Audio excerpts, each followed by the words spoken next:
پٹری پہ چڑھ چکی ہے، لیکن ابھی منزل بہت دور ہے۔ اس کے ساتھ ساتھ میکرو اور مائکرو اکنامکس میں جو پاکستان نے پیش رفت کی ہے وہ بھی حوصلہ افزا ہے۔ ڈالرائزیشن کا جو ایک سلسلہ تھا اس پہ قابو پانا اور ڈالر کی سمگلنگ کو روکنا، ڈالر کی قیمت میں استحکام لانا، یہ بھی ایک بڑی کامیابی ہے۔ سمگلنگ کے حوالے سے خصوصی طور پہ وزیر اعظم صاحب نے بات کی ہے، کابینہ کے ممبران کو بتایا ہے اور اس میں افواج پاکستان کے کردار کو سراہا ہے کہ تیل اور چینی کی سمگلنگ میں بہت واضح طور پر فرق دیکھا گیا، جس کا ظاہر ہے پاکستان کے کنزیومر مارکیٹ پہ فرق پڑا ہے۔ اور اس کے علاوہ بینکنگ سیکٹر کی جو ترقی ہے، ٹیکس نیٹ میں جو بہتری ہے، بہت ساری چیزیں ہیں جو جس کو ہم کہہ سکتے ہیں کہ وزیر اعظم صاحب نے نئے سال کے موقع پہ جو پیغام جاری کیا ہے وہ حقیقت پہ مبنی ہے۔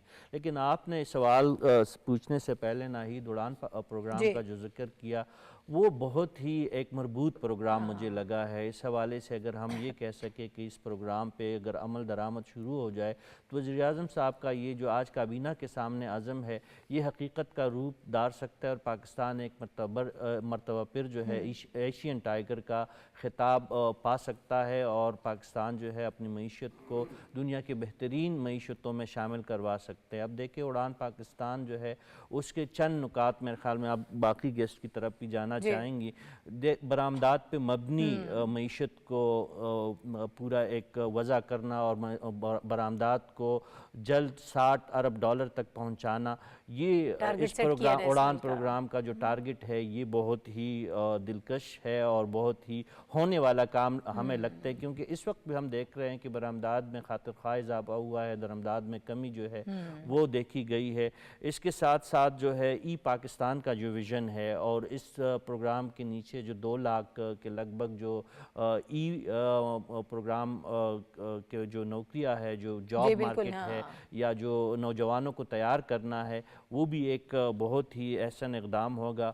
اور ماحولیاتی تحفظ کو پہلی دفعہ معیشت کے ساتھ لنک کر دیا گیا، سیریس لیا گیا ہے، اور اس ویژن کا ایک خاص اس میں مقام دلوایا گیا ہے کہ جب تک ماحولیاتی تحفظ نہیں ہوگا، اگر ہم ترقی کے بہت ساری زینے طے بھی کریں گے تو اس کا کوئی فائدہ نہیں ہوگا۔ اور آخر نکات تو بہت زیادہ ہے، لیکن آخری نقطہ جو مجھے جو اچھا لگا ہے وہ توانائی اور انفراسٹرکچر کی بہتری اور سوسائٹی میں مساوات اور اخلاقیات پر ایک پورا جو ایک ویژن انہوں نے دیا ہے اس پورے پروگرام میں، اس پہ اگر صرف عمل درآمد بھی شروع ہو جائے تو پاکستان ایک بہترین سوسائٹی کے طور پر، ایک بہترین ملک کے طور پر، ایک بہترین معیشت کے طور پر سامنے آ سکتا ہے۔ ٹھیک ہے شنیلا، اس وقت ہم جہاں سٹینڈ کر رہے ہیں، جو اکنامک کرائسس ہم نے دیکھا، جو حالات ہم نے دیکھے، خدا نخواستہ جو ایک طرف دیوالیہ ہونے کی بات کی جا رہی تھی، سری لنکا سے ملانے کی بات کی جا رہی تھی، لیکن پی ڈی ایم کے دور حکومت میں بھی اور اب بھی 9 ماہ ہونے کو آئے ہیں، وزیر اعظم شہباز شریف صاحب اور ان کی ٹیم نے جس قدر کام کیا ہے معیشت پر، اس وقت جو ہے وہ ہمیں خاصی اس میں بہتری نظر آ رہی ہے، اور جو انڈیکیٹرز انہوں نے خود بھی بتایا کہ جس سے آپ یہ اندازہ لگا سکتے ہیں کہ ہم ایک صحیح ٹریک پر موجود ہیں، اس کا امپیکٹ آپ کیا دیکھتی ہیں؟ نہیں، ایک تو بات یہ ہے کہ تعریف وہ ہوتی ہے جو دشمن کریں۔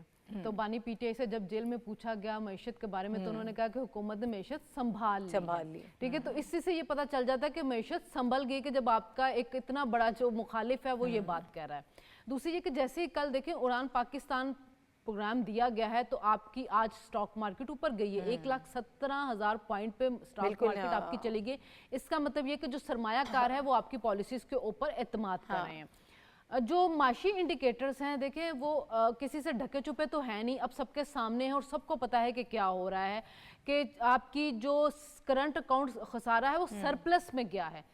70 لاکھ جو ڈالر ہیں وہ نومبر کے اندر وہ سرپلس کیا ہے، اور یہ بہت بڑی کامیابی ہے۔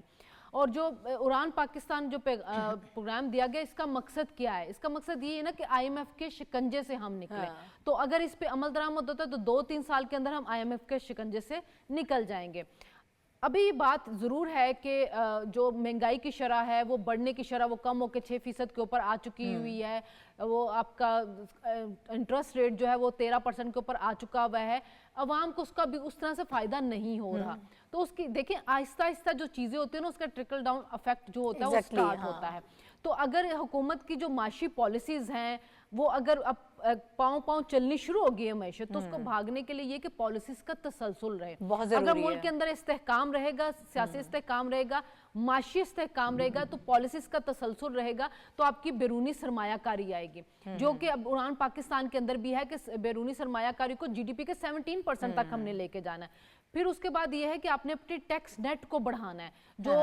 جو اس دن ایف بی آر کے چیئرمین بھی کہہ رہے تھے کہ 5% لوگ ہیں جو سب سے زیادہ کما رہے ہیں وہ ٹیکس نہیں دے رہے، اور وہ ٹیکسوں کی چوری ہو رہی ہے.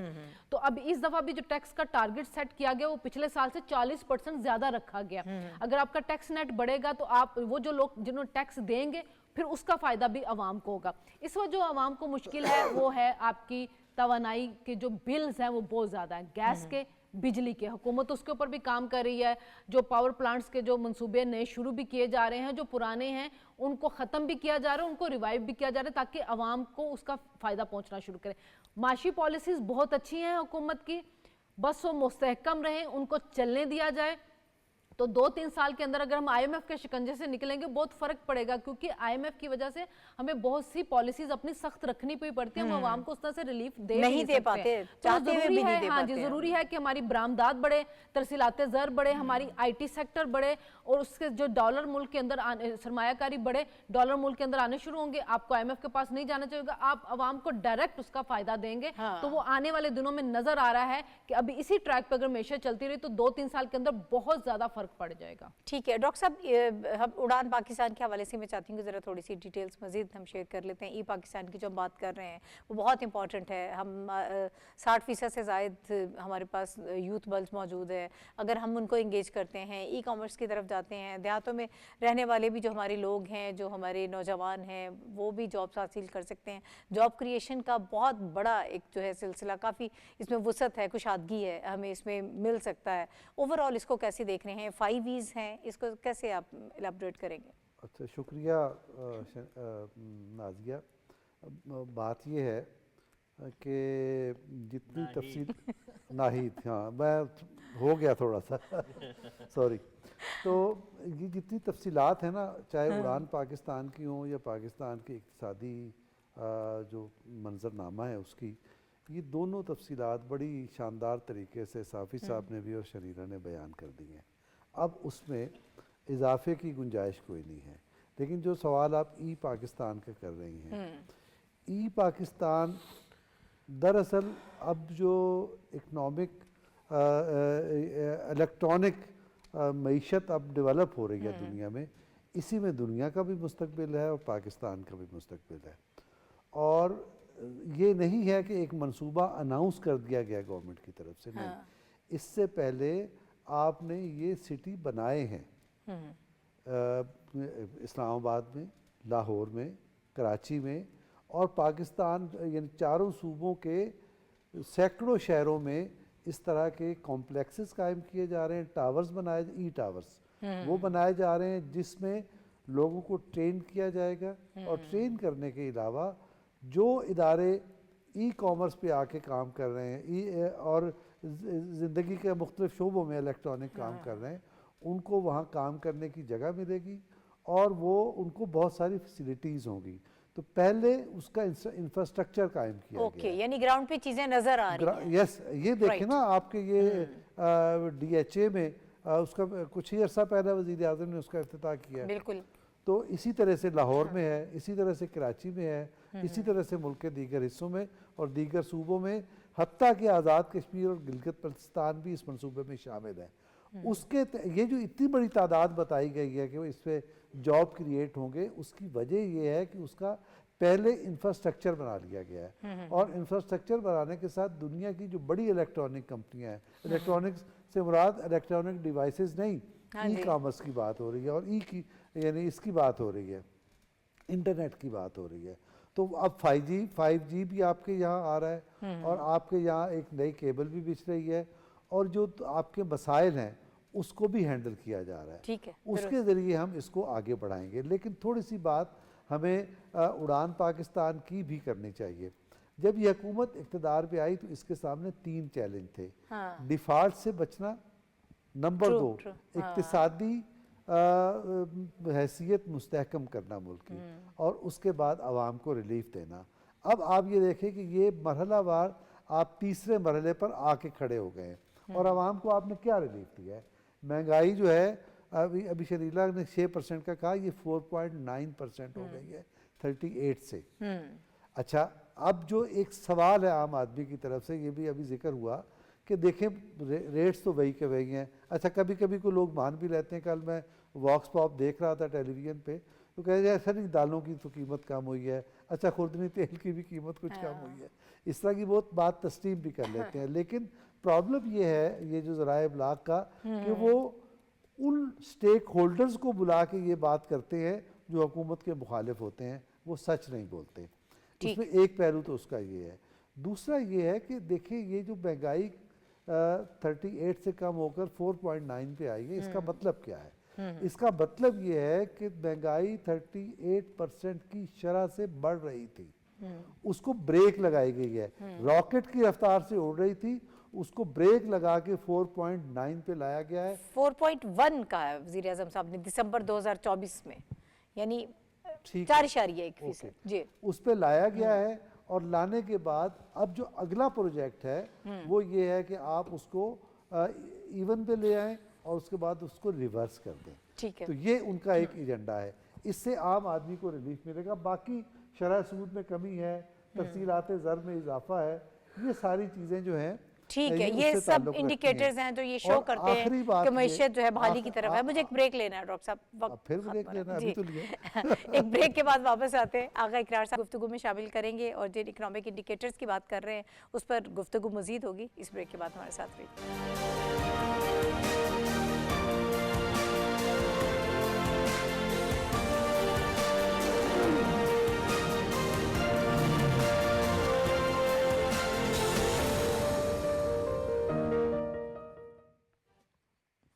پروگرام میں ایک مرتبہ پھر آپ کو خوش آمدید کہتے ہیں اور ابھی آغا اقرار صاحب کو گفتگو میں شامل کرتے ہیں لاہور اسٹوڈیو سے. مجھے آغا صاحب یہ جو معاملات ہم ایک تو اڑان پاکستان کے حوالے سے بات کر رہے ہیں, یقیناً یہ بہت زبردست قسم کا پروگرام ہے پورے پاکستان کے لیے اور عوام کی بھی جب ہم بات کر رہے ہیں تو ان کی بھی زندگی پر اس کا امپیکٹ ہمیں خاص طور پر جاب کریشنز کی جب ہم بات کرتے ہیں اس کے حوالے سے ضرور نظر آئے گا.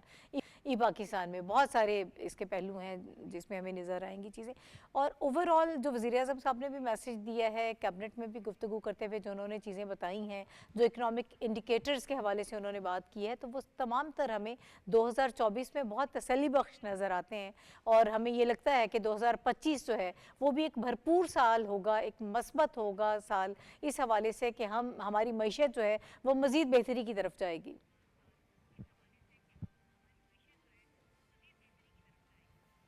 بالکل, دیکھیں اس کو آپ ایسے دیکھیں, اڑان پاکستان ایک آپ کہہ سکتے ہیں کہ اٹ کوڈ بی پاسبل. آپ پہلے دیکھیں SIFC گرین پاکستان انیشیٹو, اڑان پاکستان. آپ نے SIFC کو انسٹال کیا, پھر آپ نے گرین پاکستان انیشیٹو کو انسٹال کیا جس کے تحت آپ نے تقریباً میرے خیال میں 8 لاکھ ایکڑ سے زیادہ زمین جو کہ بنجر پڑی ہوئی تھی ہزاروں سالوں سے, اس سے آپ نے اس سال فصل لے لینی ہے. اور اڑان پاکستان, ان تینوں کو آپ لنک کر کے دیکھیں تو پھر آپ کو واقعی پتہ چلے گا کہ الحمدللہ پاکستان واقعی جو ہے ایک آپ اس کی فلائٹ یعنی کہ نہ صرف پاسبل ہے کہ بلکہ سٹارٹ ہو گئی ہے. 3 سال کا عرصہ رکھا گیا, 3 سال میں آپ نے ٹارگٹ اچیو کرنے ہیں. بات ہو رہی تھی ای کامرس کی, بات ہو رہی تھی ای گورننس کی, وہ آپ نے دیکھیں اس میں ایک ٹیکنیکل ہچ ابھی تک فیس اپنا ہو رہی ہے. اگر آپ ای گورننس کی بات کرتے ہیں تو کچھ ہمارے پروونشل اور فیڈرل ادارے خود بھی ابھی اپنا گورنمنٹ کی طرف نہیں آیا تو ای کامرس کی طرف بھی نہیں آیا. میں ایک چھوٹی سی ایگزامپل دیتا ہوں کہ اگر آپ نے ہاؤس رینٹ جمع کرانا ہے تو آپ کو بینک ہی جانا پڑے گا, آپ نہ اپنے کریڈٹ کارڈ سے کرا سکتے ہیں, نہ آپ آن لائن کروا سکتے ہیں. میں چھوٹی سی بات کر رہا ہوں. آپ نے اگر موٹر ویز پہ ٹریول کرنا ہے اور اگر آپ ٹاپ ان کرنا چاہتے ہیں اپنی جو ہے اس کو پیسوں کو گاڑی اپنا کراس کرنے کے لیے, تو آپ کو 2% دینا پڑے گا اگر آپ نے کارڈ جو ہے وہ سویپ کرنا ہے یا آن لائن کرنا ہے. کیوں دینا پڑے گا, کبھی سمجھ نہیں آ سکی ہے. یہ پہلے گورنمنٹ کو چاہیے کہ اس میں جو اپنی گورنمنٹ کی ای کامرس کی اپنی ہچز ہیں وہ ختم کریں. وہ ڈیفینیٹلی وہ پھر آپ انیشیٹو جو ہے وہ ٹرکل ڈاؤن افیکٹ کرتا ہے. اور اس میں آخری بات میں آپ کو یہ کہوں گا کہ وہ عارفہ کریم ٹاور کی بات بخل میں ڈاکٹر صاحب کر رہے تھے.